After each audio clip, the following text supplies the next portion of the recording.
ഇന്നുണ്ടല്ലോ വറുത്തരച്ച മീൻകറിയാണ് ഉണ്ടാക്കണേ കേട്ടോ. അതിനു വേണ്ടിയിട്ട് ഞാൻ കുറച്ച് നാളികേരം ചിരവി എടുത്തിട്ട് ഒന്ന് മിക്സിയിൽ ചതച്ചെടുത്തേ ഒന്ന് പൊടിച്ചെടുത്തു. എന്നിട്ട് ചട്ടിയിൽ ഞാൻ വെറുതെ എണ്ണയൊന്നും ഒഴിച്ചിട്ടില്ലേ, വെറുതെ നോൺ സ്റ്റിക്കിന്റെ ഏതെങ്കിലും ചട്ടിയിൽ നമ്മളത് ഇട്ടിട്ടൊന്ന് എന്താ പറയാ ഫ്രൈ ചെയ്തെടുക്കുക. നാളികേരം ഒന്ന് മൂപ്പിച്ചെടുക്കുക. കരിവേപ്പിലയും കൂടി ഇട്ടിട്ടാണ് മൂപ്പിച്ചെടുത്തത്. പിന്നെ അതിലേക്ക് ഇടുന്നത് മല്ലിയും പച്ചമല്ലിയും മുളക് 2 മുളക് കൊടുത്തിട്ടുണ്ടേ.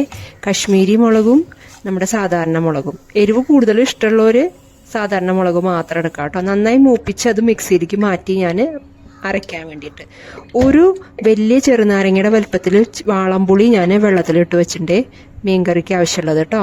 ഇനി ചട്ടി ചൂടാക്കി വെളിച്ചെണ്ണ ഒഴിച്ച് ഇഞ്ചി, വെളുത്തുള്ളി, പച്ചമുളക്, സവോള, കരിവേപ്പില ഇത്രയും സാധനങ്ങൾ ഇട്ടൊന്ന് മൂപ്പിക്കുകയാണേ. ഇഷ്ടമുള്ളവര് നന്നാക്കാൻ ബുദ്ധിമുട്ടില്ലാത്തവര് മടിയില്ലാത്തവര് ചെറിയ ഉള്ളി ഉപയോഗിക്കുകയാണെങ്കിൽ ഇതിലേക്ക് നല്ലതാണേ. ഞാൻ എടുത്തിട്ടില്ല, മടി കാരണം തന്നെയാണ് കാരണം. ഇഷ്ടമുള്ളവര് സമയമുള്ളവര് ചെറിയ ഉള്ളിയാണെങ്കിൽ ഇനിയും ടേസ്റ്റ് കൂടും. ഒന്ന് മൂത്ത് വരണ ആ സമയത്തുണ്ടല്ലോ, പാടി ഒന്നും മൂത്താൽ മതി, കളറൊന്നും മാറാൻ നിന്നില്ലേ. ആ പുളി നന്നായി മാറ്റി പിഴിഞ്ഞ് മാറ്റി വെച്ചിട്ടുണ്ട് ഞാൻ. അതിൻ്റെ അഴുക്കൊക്കെ എടുത്തിട്ട് മാറ്റിയിട്ട് ഞാനത് പിഴിഞ്ഞിട്ട് ഒന്ന് വെച്ചിട്ടുണ്ട്. അതിലേക്ക് ഈ പുളിവെള്ളം എനിക്ക് എടുത്തൊഴിച്ചിട്ട് അരച്ചു വെച്ച നാളികേരത്തിൻ്റെയും മുളകിൻ്റെയും മല്ലിയുടെയും അരപ്പുണ്ടല്ലോ അത് ഒഴിക്കണം. എന്നിട്ടൊന്ന് തള വരാൻ വേണ്ടി ഇങ്ങനെ നിൽക്കുന്ന സമയത്ത് തള ഇങ്ങനെ വരുമ്പോഴേക്കും നമ്മൾ എന്ത് ചെയ്യണം, തക്കാളി മീഡിയം ആണെങ്കിൽ 2 തക്കാളി, ബിഗ് ആണെങ്കിൽ കുറെ വലുതാണെങ്കിൽ അത് 1 തക്കാളി മതി കേട്ടോ. അത് അരിഞ്ഞലിക്കിടുന്നു. ഇത് ഏത് മീനാന്നൊക്കെ ചോദിച്ചാൽ എനിക്ക് വലിയ പിടിയില്ല കേട്ടോ. ഇവിടെ ബാംഗ്ലൂർ അതിന് ഷീലാന്നോ എന്തൊക്കെ പറഞ്ഞേക്കാം, അങ്ങനെയൊക്കെ പറഞ്ഞേക്കാം. നാട്ടിൽ എന്താ പറയാന്ന് എനിക്കറിയില്ല. അങ്ങനത്തെ ഒരു മീനാണ് എടുത്തിരിക്കുന്നത്. അതും ഞാൻ അതിൻ്റെ നല്ല ഭാഗം എടുത്തിട്ട് വറക്കാൻ വെച്ചു.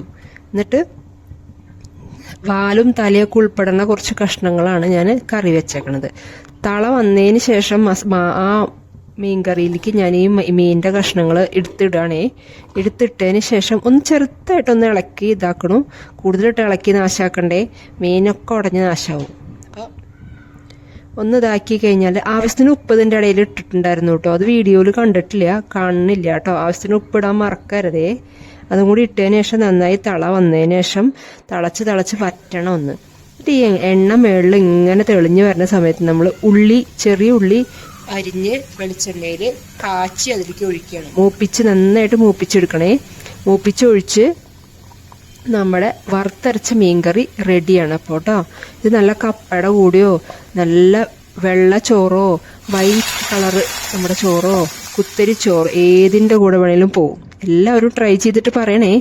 Thank you. Please support me. Please subscribe my channel. Thank you.